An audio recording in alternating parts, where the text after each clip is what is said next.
We're going to do a really interesting discussion on 20 years after the fall of the wall. A very thoughtful and interesting group of people that we've pulled together, and we've asked Ann Applebaum of the Washington Post, columnist for the Washington Post, to be the moderator.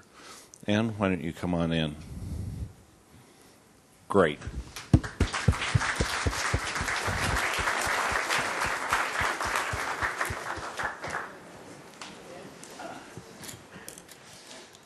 I was once told never to do this in front of a microphone because it makes a very annoying sound, but I think maybe my microphone is far enough away. Thank you very much for inviting me. Thank you all for being here. As you know from your programs, this is the panel entitled 20 Years After the Fall of the Iron Curtain. What that means for those of you who were here in this morning's panel with Minister Lavrov, that on this panel you are allowed to talk about history. You are encouraged to talk about history, particularly because if there is a part of the world in which perceptions of the past shape the present and continue to shape contemporary politics more than this one, more than Central Europe, then I don't know what it is.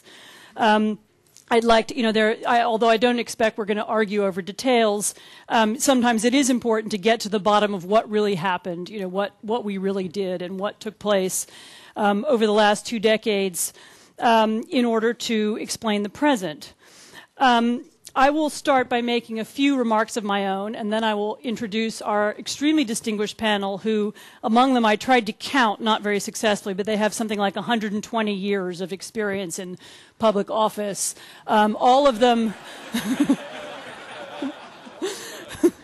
all of them are very distinguished. All of them remember 1989. Right, so... all of them remember 1989 and will be able to talk about it very well. I'd like to start just personally by reminding everybody that, a lot of things look obvious in retrospect. And 1989, in retrospect, sometimes people say, well, of course it was going to happen the way it did. Of course, Germany would be reunified. I have a personal memory, which is that in November of 1989, I was actually, in fact, sitting on top of the Berlin Wall. And I was sitting there watching as West Germans, this was a bit after, you saw the bit on TV where they popped open the bottles of champagne and sang Deutschland, Deutschland, and so on. After that, everybody got a little bit tired. And they weren't clear what they were supposed to do next. And people started to, as a way of entertaining themselves, started to jump off the wall from the west into the east to tease the guards who were still standing there. And the East German guards ran and they threw people back over the wall as a way of... And it was all very amusing, I suppose, but actually it wasn't that pleasant an event. And years later, I said to an East German historian, in retrospect, none of us thought of it at the time, but maybe people could have started shooting, because actually it was rather tense. There were thousands of people on the wall. There were East German armed soldiers in the no man's land. Maybe something could have happened. He said, it's funny you should say that, but I've read the archives, and while you were sitting on the wall, the East German leadership was meeting and discussing whether or not to start shooting. So there could have been a Tiananmen Square. Many other things could have happened. As Minister Schäuble knows, it's quite possible that East German unification might not have happened. Many people were against it, including the leaders of Britain and France at the time, as well as the Soviet Union. Nevertheless, it was a success in many ways, as we all know. There was, at least in Central Europe, there was no bloodshed. We now really do have a Europe without borders, at least in part. We have integrated economies. We have democracy in some places where there had never been democracy before. Much of this, I'll remind you, and I'm sure the panel will talk about this, was possible because what happened after the wall fell was that the East wanted to join the West. It wasn't as if Western Europe was so desperate to have new members, as Carl Bildt was reminding me just a minute ago. The EU was not desperate to expand. NATO was not interested in having new members at that time, and it was only the drive from Eastern Europe and from the Baltic states to join the West that made this possible. However, there were decisions made at the time which remain important today, and of course the most obvious ones were, many things could have happened. We could have redone the architecture of the international community. We did not. Instead, what we did was we expanded existing institutions. And one of the things this panel will talk about is whether that expansion, the expansion of NATO to include new members, and whether the expansion of the EU didn't create problems for those institutions. Is the EU really the right institution to have 27 members? Is NATO the right institution to be organizing all of European security and defense?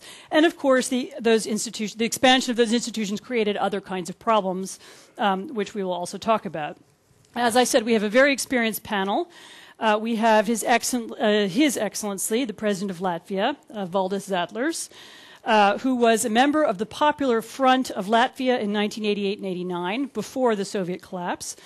He was recently, in 2007, became President of Latvia and served in the middle in a very interesting position. He was a leading physician and a leader of kind of what we like to call in our trade a civil society leader in Latvia. And so he can talk from that perspective. We have Carl Bildt, the Foreign Minister of Sweden, who probably needs no introduction to this audience, although I'm sure he'd like one. He's the former Swedish Prime Minister. He has been co-chair of the Bosnian peace talks at Dayton. He is a man who is so deeply involved in the affairs of Central and Eastern Europe that his 10th wedding anniversary party, which I attended last summer, happened to be in August, a day or two after the invasion of Georgia. And the party, which was meant to celebrate other things, turned into a kind of Georgia crisis meeting. And that's how personally and how deeply involved he and his wife and his friends are in this region.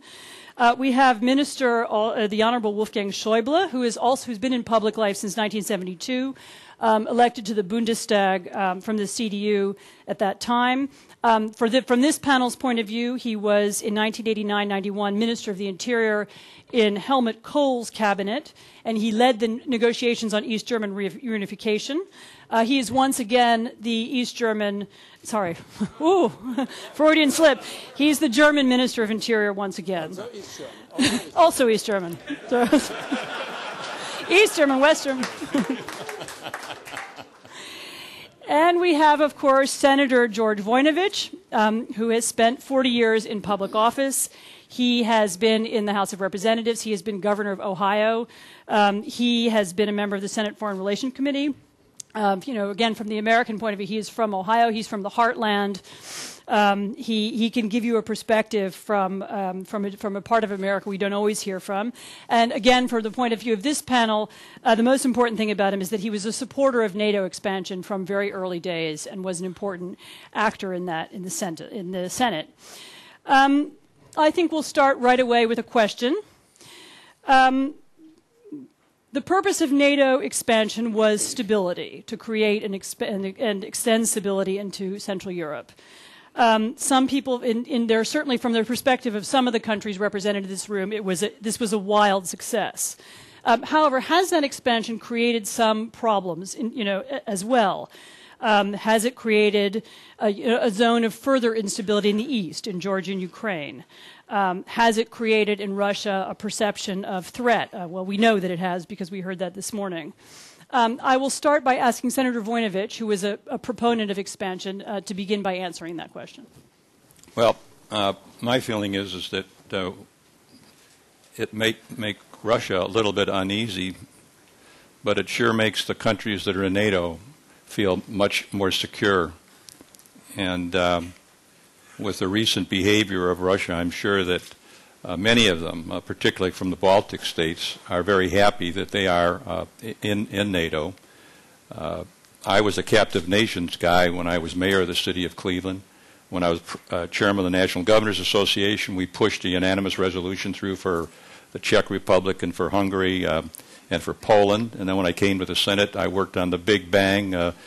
It's interesting that I'm here because I'm not an expert in this area, but one of the happiest days in my entire life is I had a vision that I would be in the room in Prague when Lord George Robertson announced that Bulgaria, Slovakia, Slovenia, Romania, and the 3 Baltic states were taken into NATO. And I think all of us that study history know that, I thought I'd go to my deathbed and the wall would be up and the curtain wouldn't be torn. I don't know how many in this room felt that, but that's the way I felt. And I have to tell you that when it happened, I said to myself, the thing I'm going to do is to try and get these people into NATO. Because if we can get them into NATO, then we don't have to worry about the big bear growing claws and going out and asserting its influence. And I think right now that's what's happening. And I think the real issue right now is what do we do about some of the things that Mr. Lavrov had to say today? Do we re-engage and talk about all these problems that he feels that we have today? Carl, was the expansion of NATO a success? Was it the right thing to do in 1989, 90, 91? Happened somewhat later, of course, yes, all of these things. I mean, go back 20 years in time. I think it's important to say that we take everything for granted. It could only have happened in this way. Not the case. It was touch and go. There were 2, in my opinion, historical miracles. One was the peaceful reunification of Germany. That Germany was going to be reunified sooner or later, I think that was a given, but that it was going to happen peacefully was by no means given. We shouldn't forget that what was called the GDR was essentially a huge forward military position for the Soviet Union. 500,000 soldiers, 19 divisions, 5 armies, huge. And then with a political facade that was called the GDR. The peaceful dissolution of that is a historical miracle. The other historical miracle, I would say, is the 3 Baltic republics.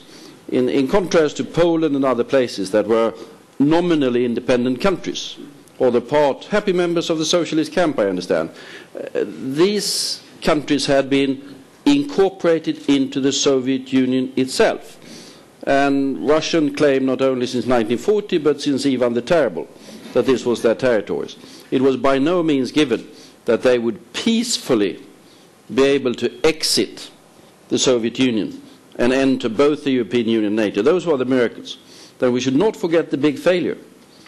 We got 10 years of war in southeastern Europe. From the summer of 1991 with Slovenia to really in 2001 in Macedonia. We didn't have our eyes on that particularly. So there were enormous successes and enormous failures. Then we redid the institutions. And I would argue we redid the institutions. The first thing that happened was not EU and not NATO. It was the OSCE. We had something called the Paris Charter, I think in the autumn of 1990, where we got all of the leaders together and said that we're going to base the security of Europe not on the military deterrence things, but really on democracy and human rights. That was a fairly revolutionary approach, which we have forgotten somewhat. Then we saw that that was going to be somewhat more complicated, and then we had the entire process of transforming. The European Union didn't exist. We had something called the European Community, which didn't even have a single market, couldn't even speak about a foreign policy, that was forbidden. There were some ideas about a monetary union, but that hadn't really taken off. So it's really miraculous what we have achieved since then. A lot remains to be done.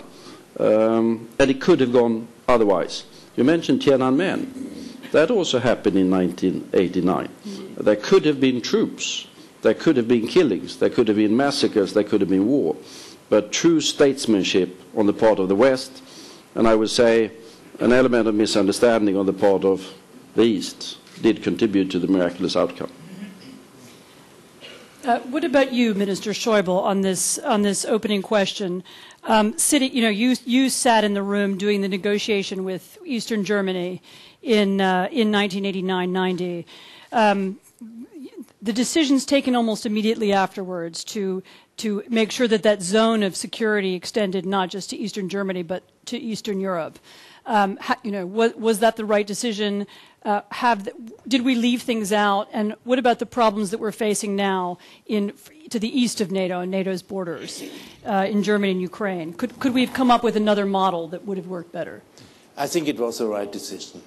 I think the key for the development who ended in the fall of the Berlin Wall was the desire of the eastern countries of Europe to be part of the united Europe, to be part of the West. And it began in Poland, you never forget. And it was in Czechoslovakia and in Hungary. And it ended, historically, it ended in the GDR. And that was the reason. And the key decision was that when Gorbachev ended the Brezhnev doctrine, not to use the military force of Soviet Union, and that was the decision. The rest was, of course, it was dangerous in some regard, but it was successful. And therefore, enlarging EU and enlarging NATO was without any alternative. What we didn't achieve until now is a cooperative relation with Russia. We tried to do it in the very beginning. I remember the then NATO General Secretary, my old friend Manfred Werner, who died too early. He started with a NATO-Russian partnership, and we lost it. And I think we have to concentrate to rebuild it, because we will, as we can see, of course, any member state of NATO and EU feel much more secure and much more comfortable. But as we can see in the daily work of EU, if we have a confrontation with Russia, it's always a problem we have inside EU, and therefore to work on get better relations with Russia, I think the most important thing, and we can do it together. We can only achieve it together, United States and Europe, in the framework of NATO. Thank you. Mr. President, this morning we heard a slightly different account of what happened in the years after the collapse of the Soviet Union, and one of the arguments that the Russian foreign minister made this morning was that we chose the wrong institution. Instead of using NATO as the most important, as the anchor for European security, we should instead have chosen the OSCE. That the OSCE would have been a more reliable and would be a more fair institution. I mean, as a country which was very anxious to join Western security structures, does that make sense to you as an argument? So I will go back to 20 years ago when I was on the opposite side of the Iron Curtain. You know, most of you were on the western side, I was on the eastern side. And I'll have some reflections of that time. The first one is we were encouraged to go for the goal. Nobody understands why, but we never had any option than peaceful and legal way to get away from Soviet Union. And that was the goal from the beginning, peaceful and legal, because we were illegally incorporated and occupied. So we joined in, and we had to go out the same way. And if you talk about NATO, expansion was 100% right thing to do. We are having a lot of benefits from that. We have the safest security situation we ever had in the history of my country. But if we go a little bit back, we need some people who are confident in us, who are confident in their values. I have on most sides of me the people who were confident when nobody would trust us 20 years ago. And what Mr. Lavrov said, that the NATO is the only legally binding organization for security, and that means that's the best organization, it's the most secure organization, and the shortest way for Russia would be, if they want a legal binding organization, just to join the NATO, which is, you know, it's a little bit, would be a surprise. And I met Gorbachev, as you mentioned, last summer and asked him the question, are you satisfied with the end result, what you created 20 years ago? And his response was quick and very sharp, no. And, you know, this dialogue told me a lot about what were the Russian intentions and what were the Latvian intentions and what were the intentions of the West Europe at least 10 years ago, not even 20 years ago. Because if you look at Latvian and Russian relations, they really improved only after Latvia joined the EU and NATO 5 years ago. That's not a paradox.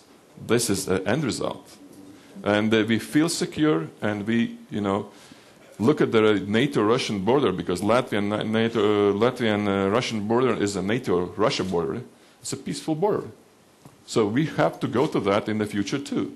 Mm-hmm. Unfortunately, missed it a little bit today, if we speak about Georgia and Ukraine. Mm-hmm. Senator Voinovich, when I heard Mr. Lavrov this morning, I thought about a couple of years ago. I was trying to get more money for the ODIHR, the Office of Democratic Institutions and Human Rights, and OSCE.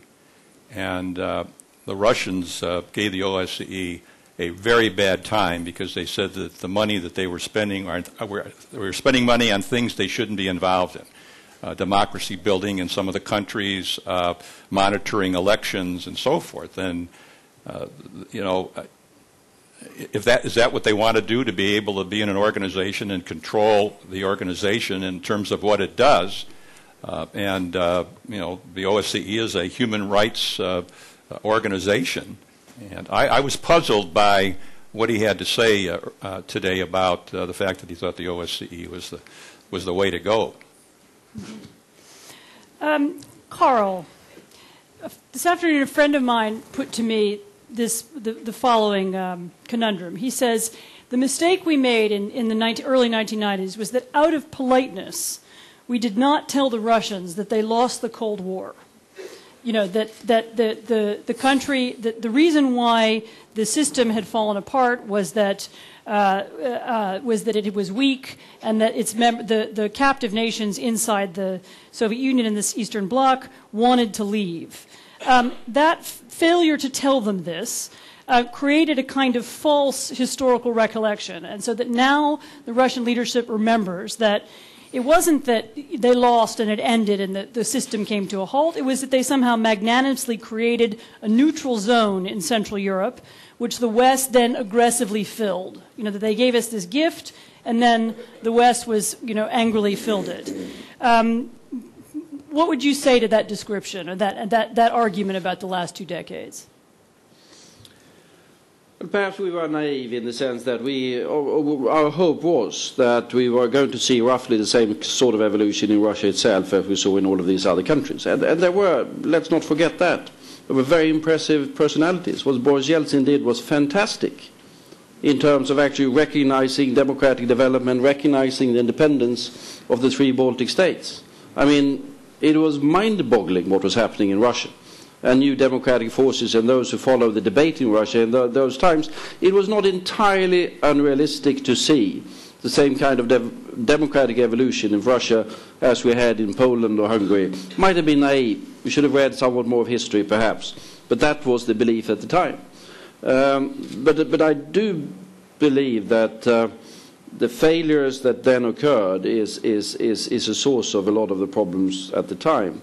I mean, Wolfgang Schäuble reminds me of a story when, because we go back 100 years or 200 years, we've had 2 nations that have created a lot of evil and in Europe. Germany for quite some time, up until 1945, and then Russia.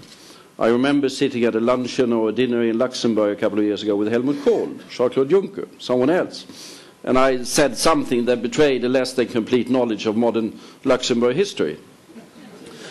And I was immediately corrected by Helmut Kohl, who started lecturing me on all of the evils that Germany under the Nazis did to Luxembourg. And I wasn't aware of the magnitude of it. And then Poland sounded like a lucky place, because it was really much more nasty than I thought. And the final point that he made, which I think was very, very, very profound, was that it's only when Germany, after all that we have done, when the smallest of our neighbors see us as their true friend, that we really are part of Europe and that we can create true European friendship, peace and stability. I mean, that's wisdom and statesmanship of profound order. And that is really that sort of recognition of the burden of history and what that should lead you to doing. That's really what should have evolved in Russia, and we would have been in a profoundly different situation today than we are. Sooner or later, I think it will come. But compared to our expectations 20 years ago, we now have to be saying it's going to be later rather than sooner, and we'll have to handle the consequences in the meantime and try to help as much as we can Russia to come to that recognition that Germany so successfully after 1945 managed to achieve. Minister Schäuble, do you want to comment on that?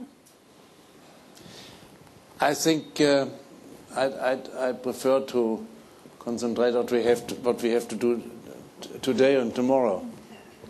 And today and tomorrow we have to engage Russia.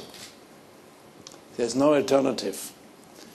I can't imagine how we can solve, for example, the problem in Iran without a cooperation with Russia. I can't imagine how we can strengthen maybe Security Council in the United Nations without cooperation with Russia. And I think we have a chance. I think we must not tell the Russians that they lost the Cold War. They know it. But you can't really compare. The Russians don't like to compare Russia and Germany because they think they have won the World War II. And now then they lost the Cold War. And the Germans started World War II and World War II, lost and won the Cold War. And the Russians, I can't imagine they don't think that it's fair. And therefore we have to think about it. I would totally disagree with Mr. Lavrov saying OECD or something else. No, we need NATO. The only organization which prevents security and stability is NATO, quite clear. But the only question we have to solve is a cooperative relations with Russia. I think it's possible. I can't imagine why it shouldn't be possible in the long term that Russia could be invited to join NATO. Why not? Why not? If they want. I don't think it will happen in the next 2 years. But I think what we are doing now is to compete in regions of influence, zones of influence. And I tell you, it's 20 years after 1989, and we will not be successful in the competition. Who has more influence in the region, in the Caucasus and so on? Only if we cope, we will solve the problems. Of course, I'm sorry, I'm Minister of Interior. I have to think about the threat of international terrorism and all these silly things. And therefore, I depend a little bit on foreign relations and stability in foreign relations. And I don't like to get the problems in fighting against terrorist threats if we are not able to cope internationally in this region, And that is a key for solving the problem with the Islam world. And we can do it together with Russia, or we will fail. Either of the other panelists like to say something, or shall I open up the floor? I think that I agree with Mr. Schäuble.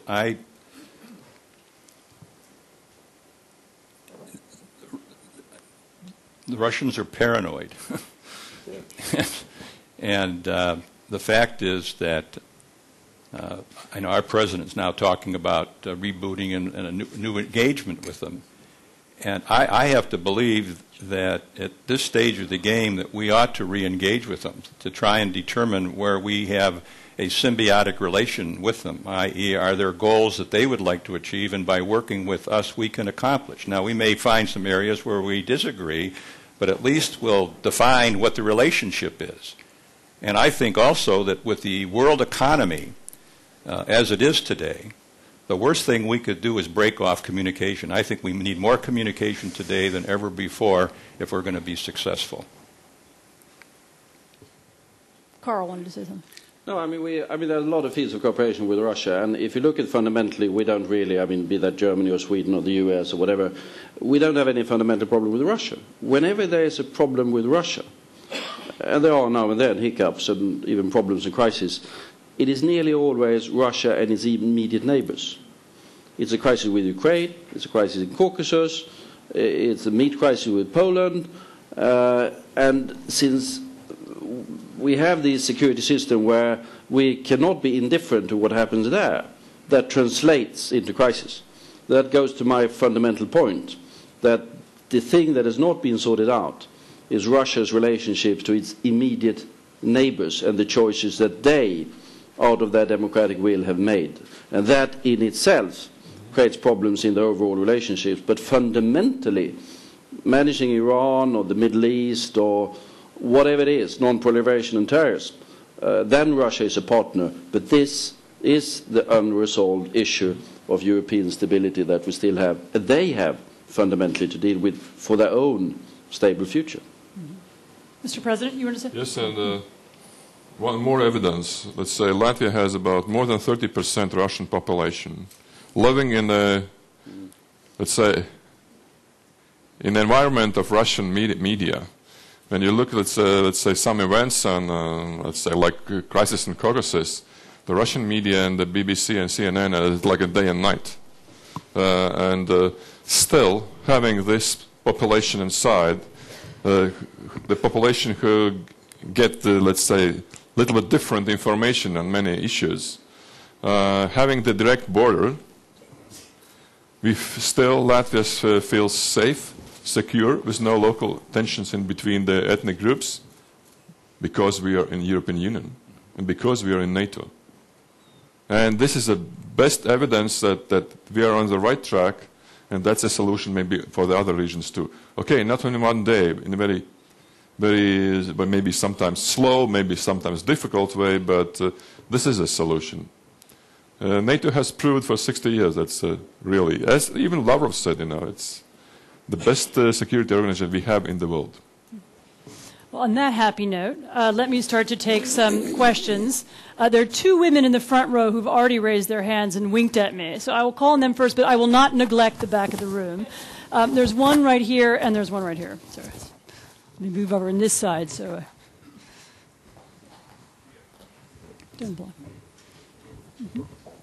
Hi, Minister Bildt. I wanted to follow up on your comment that it could have all happened very differently. And I should say, by way of disclosure, I'm a history professor, and I've just finished writing a book called 1989 that will be appearing this fall. And so I'd like to ask you about alternative outcomes to 1989. For the book, I interviewed James Baker, and he said the solution to any diplomatic problem contains within it the seeds of future problems. So in 1989, there was obviously a huge problem, disorder, chaos, breakdown, and there needed to be a solution. And this could have been a moment where Bush, Baker, and Kohl said, the whole game is coming into our hands. This is a chance to remake the world. This is another present at the creation moment. We can fix the UN Security Council. America is at the pinnacle of its power. We could do this. But Bush, Baker, and Kohl weren't that kind of people. Right? Bush famously said he didn't do the vision thing. So the solution that gets picked is to take Western institutions, like the existing West German Basic Law, Article 23, and NATO, and move them eastwards. And it was a successful solution. But does it not also then have the seeds of future problems in it, which is what we're seeing today in friction with Russia over NATO enlargement and so forth? let me have the other question now, and then the panel can answer them both. Heather Graby, Open Society Institute, Brussels. When Ronald Reagan died, The Economist ran a cover with his picture and the title, "The Man Who Defeated Communism." Now, many Europeans reacted to this as, well, typical economist, first of all claiming the credit was Washington's, but also claiming it was very much the rhetoric and the policy of one large important power which did it. Many Europeans felt, no, it was all about engagement, the Helsinki Committee, civil society linkages, for example, with the Latvian dissident movement, which made all the difference. Now, 20 years on, what really is it all about? Is it about containment? Is it about cooperation? And what does that tell us in how we should try and deal with Russia of today? Anybody want to go first? Carl's name was mentioned, I think. So. No, I think that if we talk about the decisions of 1989 specifically, which was... 1990 later on, but I mean, related to German reunification, which was the key, and Mr. Schäuble is really the man who dealt with it. I think that was extreme wisdom that led it. I mean, the German reunification using the basic law. I don't think that was much of an option at the time. Oh, it was. I think I can tell you, it was the desire of the population in GDR to get the basic law of Federal Republic. Only in the Federal Republic there were some intellectuals who wanted to use the opportunity to build a new constitution, but in the GDR they only want to join Federal Republic. They didn't want anything else. Therefore, it was not an enlargement of Federal Republic. It was only that the population of GDR decided to join Federal Republic, and they were allowed to do so. And we had to make it possible, but we didn't decide it. The decision was taken by the population, and it was decided in the free election in the 18th of March in 1990 in the GDR, and it was a decision it was an election which was decided between the parties in Federal Republic. The most successful campaigner in that election was Helmut Kohl, and he was elected. And the only alternative way would have been either extending the federal law to East Germany, or there would have been reunification in another way. 18 million East Germans moving to West Germany to join the federal law. Those were the two alternatives at the table at the time. And of course, that was in fact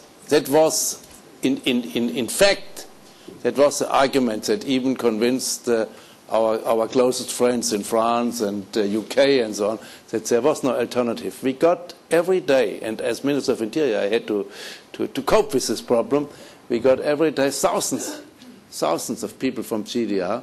We had we brought them in sport halls and so on, because we had not enough houses to them. And only when we decided to enlarge the currency, D-Mark, Deutsche Mark, to 1st of July, it stopped, it ended. And when it was clear that there will be a reunification in 1990, then it ended until this day. And even Gorbachev, there's a story when Gorbachev was in Bonn, I think in the early January of 1990, and he was together with Helmut Kohl at the River Rhine, and Kohl told him, look, Mr. President, like the River Rhine, you can't stop it. And that is with the people. And the only decision which is possible is to allow reunification. Therefore, we didn't have an alternative. It was the decision of population, the free decision. While we're on this subject, I saw Pauline Neville-Jones back here raising her hand, and since she was, I believe, also there at the time, why doesn't she ask her question? Well, I just wanted to make a comment on what's been said. One thing our distinguished speakers haven't said about alternative outcomes is that there was always the possibility of a neutral solution. And this was, after all, what the Russians were after. And we could have had an outcome, and it seemed to me, if you look back on it, in the first instance, that seemed to be a more likely possibility, that actually that great swathe of territory between the West German border, or certainly, if not the West German border, then the German border, and Russia, would have been made into one vast neutral zone. And that's indeed what the Russians wanted. And it wasn't at all clear, right at the outset, that NATO would indeed enlarge. And there was argument among NATO members about whether actually that was the right thing for NATO to do. And I'm extraordinarily glad that very quickly we decided that actually that was the right thing to do. Because if we hadn't done that, I don't think something else would have happened, as I do not believe that EU extension to the east would have happened nearly so easily, because it needed to happen on the basis of the stability that NATO membership brought.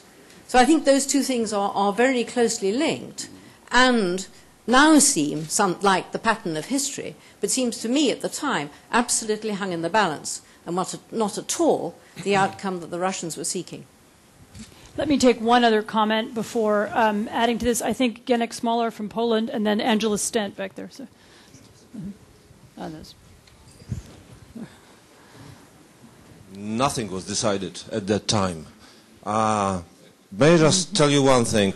The new American ambassador to Warsaw came in 1991, Tom Simmons, private meeting. Somebody said, you know, we are going to join NATO. Do you know what he did? He left the room, the private meeting, because he didn't have any brief. And I think Radek Sikorski knows something about that. Our contacts, I was at that time in London, with the British political parties, they didn't want to hear about it. I mean, this was the choice, like in the case of the DDR. It was a choice made by Poles, Czechs, Slovaks, Hungarians, and others. And the West had to adapt. Can I remind you that President Bush at that time argued to the Ukrainians that the Soviet Union should remain? He actually appealed for the Soviet Union because for the United States at that time and the leadership, the most important thing was the stability and the safety of the nuclear weapon. They couldn't imagine the world when actually there could be some kind of a civil war in the Soviet Union, which was not impossible. The second thing is, which needs to be reminded, is a long struggle. And the fact, just for the sake of argument, in 1978, a friend of mine, Jan Józef Lipski, wrote an essay in which he said, there will be no freedom of Poland without reunification of Germany. 1978. And in the dissident community, in the opposition community, that was not controversial. The communists attacked us for that. But that was not controversial. There was a feeling that we cannot seek liberalization without thinking hard about the unification. And one of the miracles of the 20 years, if I can, especially from the point of view of what happened in the Balkans, is look at Poland. Poland, after 1989, had all, with the exception of Sweden, had all new neighbors. All the old countries have disappeared. And with all new neighbors, Poland very quickly reestablished a friendly relationship, which is quite an achievement. Okay, I follow. All right. End of commercial. Okay, someone has to not only commercials in favor of East European countries. So we love you all.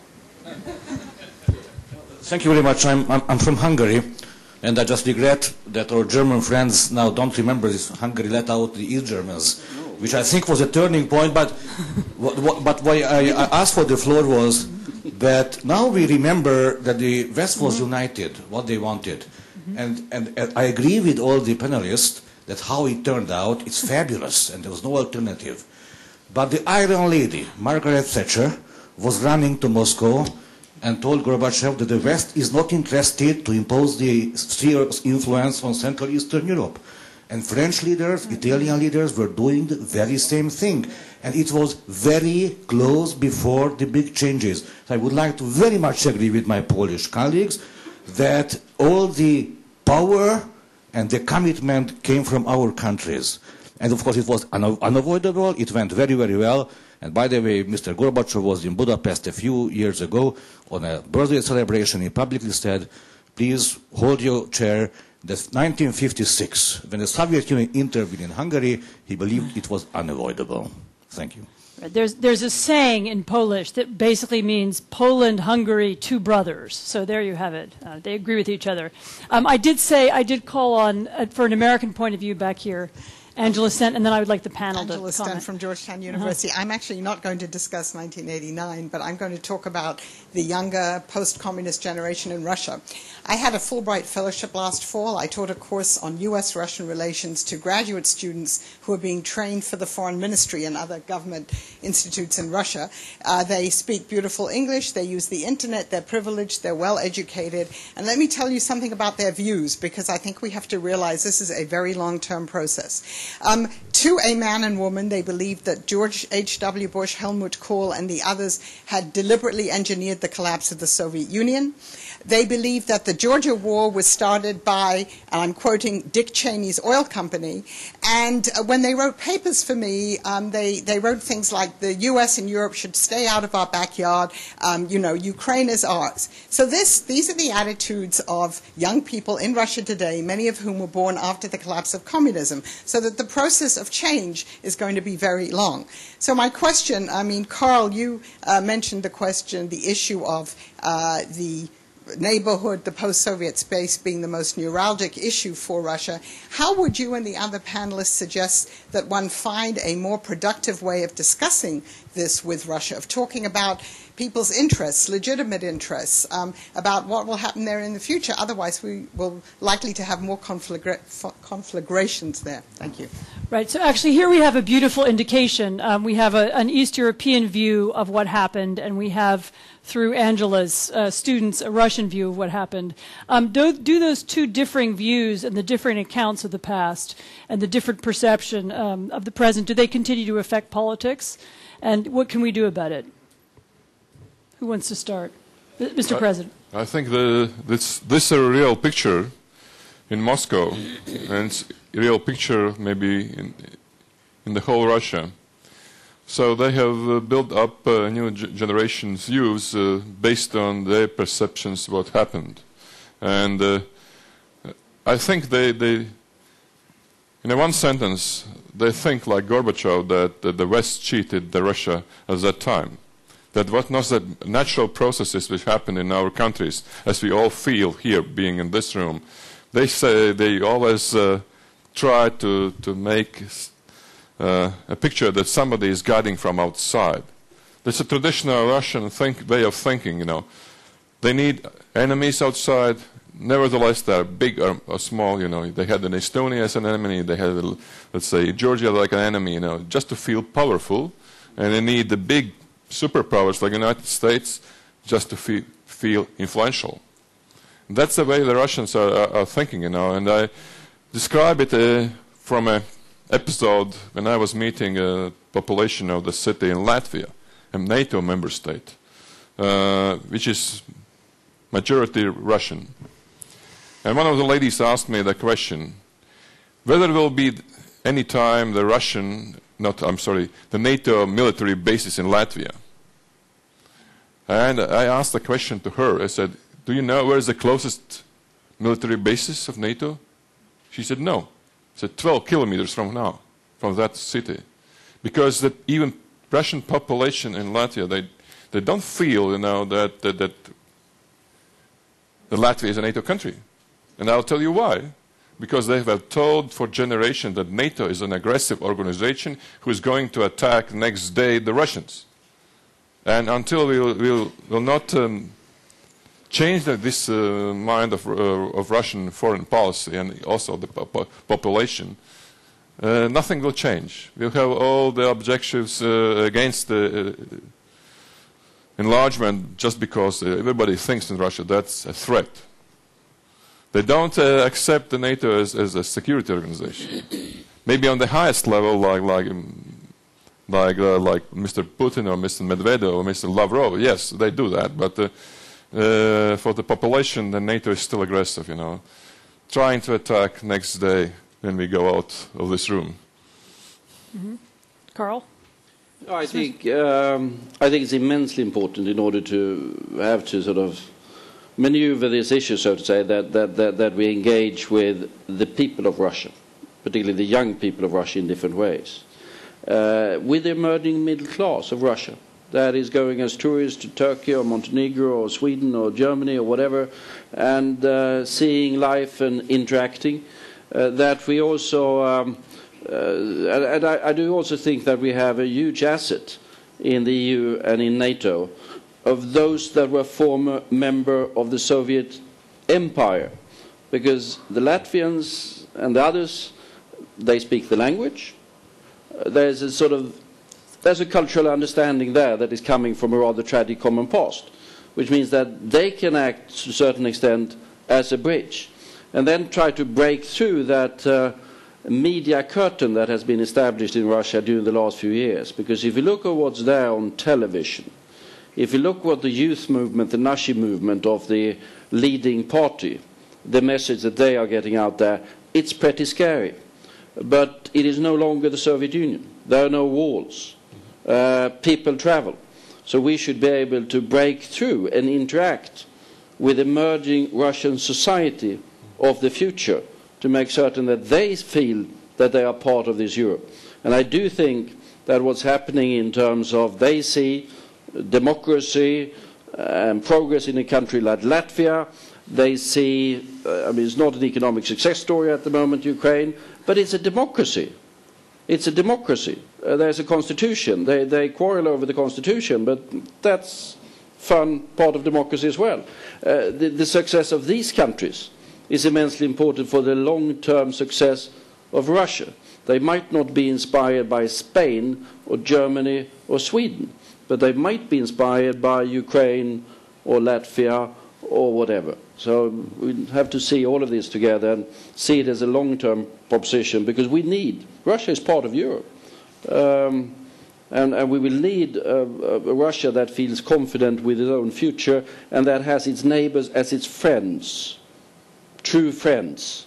We will need that for the future stability of our continent. I would like to add, you see, if you compare the Russians in Latvia and Russians in Russia, they're different. And you have a new generation which is totally different than described in Moscow. That the young Russian generation, let's say in Latvia, has brought up in this democracy, you know, and all the basic principles we have and share. And when they go back to Russia, they come back and say, this is a different country. And that's what I agree with Carl Bildt, that we have to work on that. We have to use our Russians, let's say, to prove the Russia that democracy is much superior. And even in the company, the free press is much better than we have in Moscow. So there is a big difference. It's not an iron curtain, but there is some kind of let's say, curtain, very light one, between, you know, the EU and Russia. And we all know why it is so. But we have to open up more the minds of young people in Russia. Not in that way that in Moscow. Because this is getting onto an interesting subject, which is the subject of democracy promotion. But before we continued, and I know Minister Schäuble wants to speak to, I'm wondering if there's any Russians want to speak. I don't recognize any, but there's one. Ah, excellent. No, but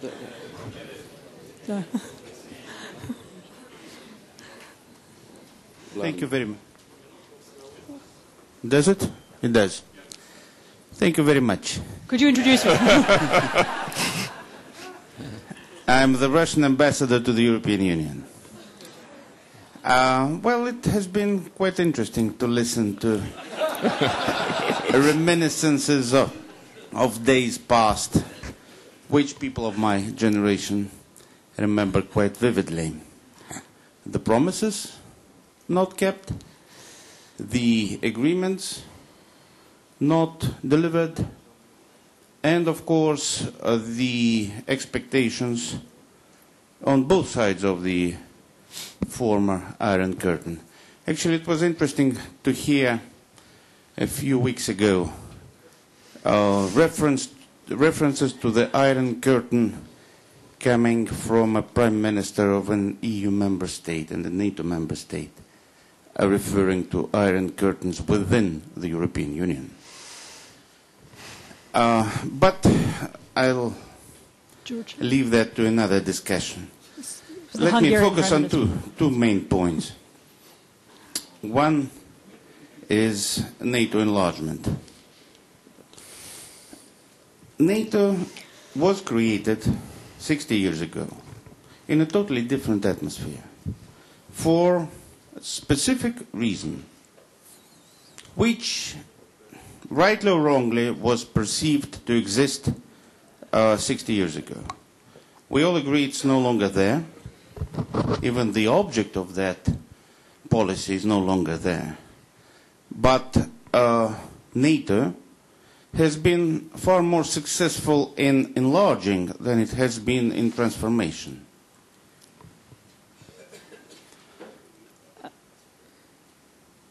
We certainly believe that NATO could be an important element of Euro-Atlantic security. I can accept that those living in NATO member states might claim that they feel secure being members of NATO. Yes, NATO might provide a certain curtain of security for its members. The main problem is that NATO is a military bloc of limited membership. There was a reference to the possibility of Russia joining NATO. Actually, this question was raised in the last 20 years a few times. And every time when it was beyond, social talk and jokes, the reply from NATO was a flat no. So let's not play with that game again. Right. If I might... Finally, I've listened to what President Zatlers had to say about Russians in Latvia. Of course, when they go to Russia and come back, they say it's a different country. Because Russia, as the majority of countries in the world, with the sole exceptions being Latvia and Estonia, does not have a substantial percentage of their populations as non-citizens without the right to vote. And that applies to dozens of thousands of people residing in Latvia and Estonia. And I am surprised that this particular element of Latvian democracy was omitted in these statements. Thank you very much. I have to respond. Yes. Well, everybody, I think, has to respond. You see, first the President of Latvia. Yeah, I always say that Latvian story is a success story. Because if you go 20 years ago, one morning, half of the population, that time it was 48%, were watching the television and they got to know that they are occupants. I think this was a shock for them, a great shock, because the other half of the population knew it, but the other half didn't know. So, and we managed this situation. Of course, we have tensions immediately. But it was 20 years ago. And we managed this situation by being very consequent on our way in 20 years. And we have in a very good position today. And this issue about non-citizens, this is a question. Would you like to force somebody to become a citizen? Or to let the individual to decide to be a citizen, not to be a citizen, to stay in the country or to live in the country? That's the real democracy, what we are performing and practicing all these 20 years. And we are not going to force anybody to become a citizen if he doesn't like that. Because we have, let's say, Palestinian. He obtains the citizenship in a very short period of time. I would say in 2 years. Why? Because he wanted to become a citizen of Latvia. And he said, because we don't have any citizenship in Palestine. And I want to be a citizen of one of the countries. And this is a free choice. This is the basis of democracy. Free choice of an individual. And nobody can force, neither from Latvian side, and neither for any force from outside, any individual person, to take the decision he doesn't want to take himself. I think this will go on gradually, we'll reduce it 1% a year, and we'll look at the young generation, 98% of them, they are citizens. This is a question of our generation, so we are not going to disturb their, we are just waiting and let the process go in a voluntary way. I'd like to pick up actually on something else the ambassador said, which is that this talk of Russia eventually joining NATO is kind of social talk and it doesn't mean anything. We all know that Russia is still NATO's real enemy. Minister Schäuble, you brought this up. Maybe you'd like to comment on that. I don't think it's a social talk. Mm-hmm. I think it's a real issue. Maybe, as I just have said, it's not a matter of the coming year.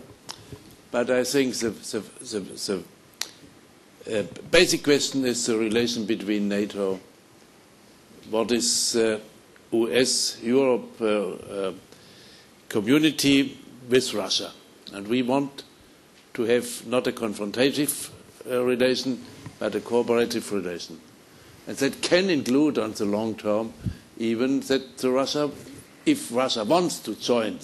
I didn't know that Russia has asked for NATO membership in the last 20 years different times. I was totally surprised that you mentioned this. I never had heard.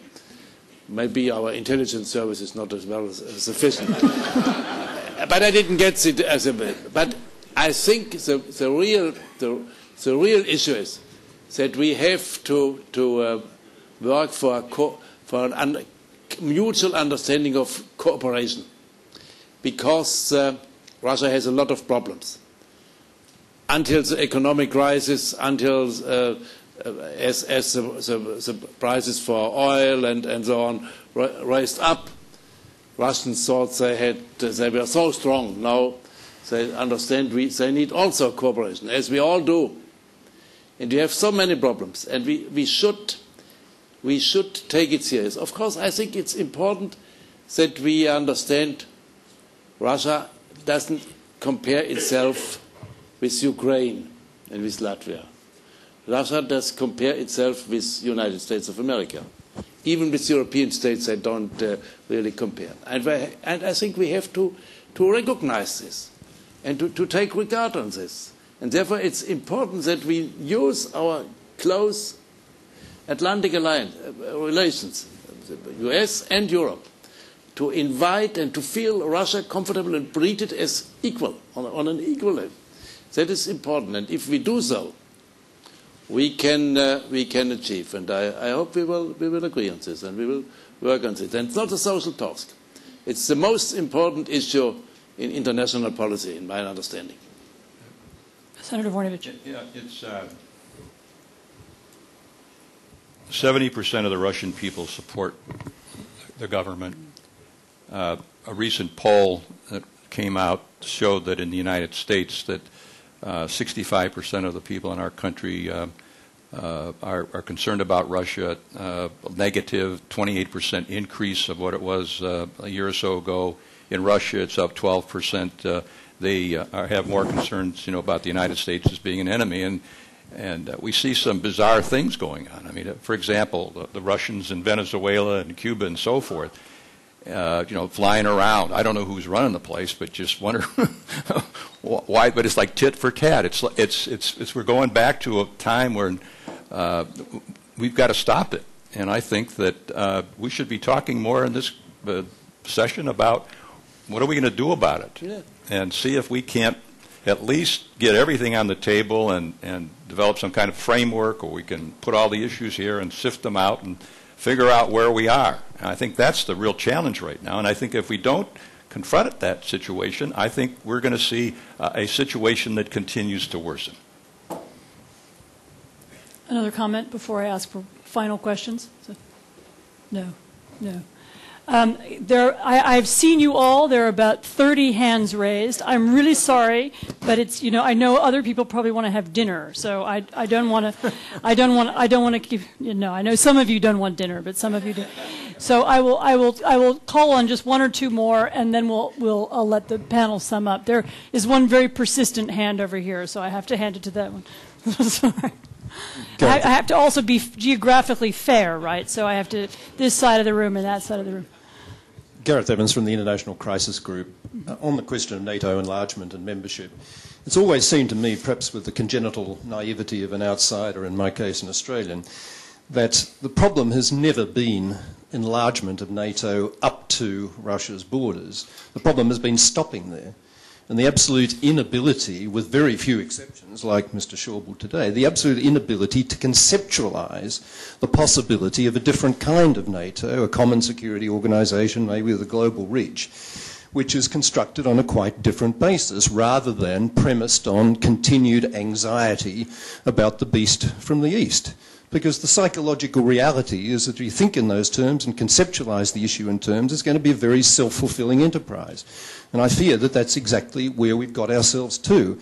So can't we all rethink very, very seriously the wisdom of opening up the possibility very explicitly of Russian membership, by all means setting the bar high in terms of democracy and human rights standards that we demand of other NATO members, but at least set the bar, at least conceptualise that possibility, and let's have more talk of the kind that we heard from Mr. Schäuble. Maybe that will be the game changer. One more question.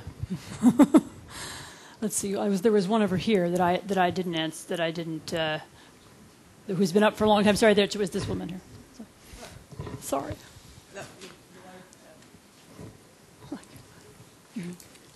Whatever. Now I got it, so I'll keep it. Thanks. First, on a very personal note, having listened to the discussions here, I'm from Croatia. Croatia is joining NATO in 2 weeks. Am I glad? Because it obviously is, again, a very serious matter of security. But I wanted to comment on something that was said, and that had to do with the importance of domestic leadership in the changes of 1989. The reason, I think, why the Central Eastern Europe or Northern Eastern Europe succeeded was because they actually did have alternative political leadership in waiting. That was recognized and then supported from outside, unlike the case in 56 or 68 or different times previously when it wasn't supported. Southeastern Europe, where I come from, didn't have alternative leadership. James Baker, by the way, got it completely wrong when he came there and said, you know, this country should just stay together when the war was already happening there. It didn't have domestic alternative political leadership, and that's why it didn't succeed in doing what the Northern East Europeans did.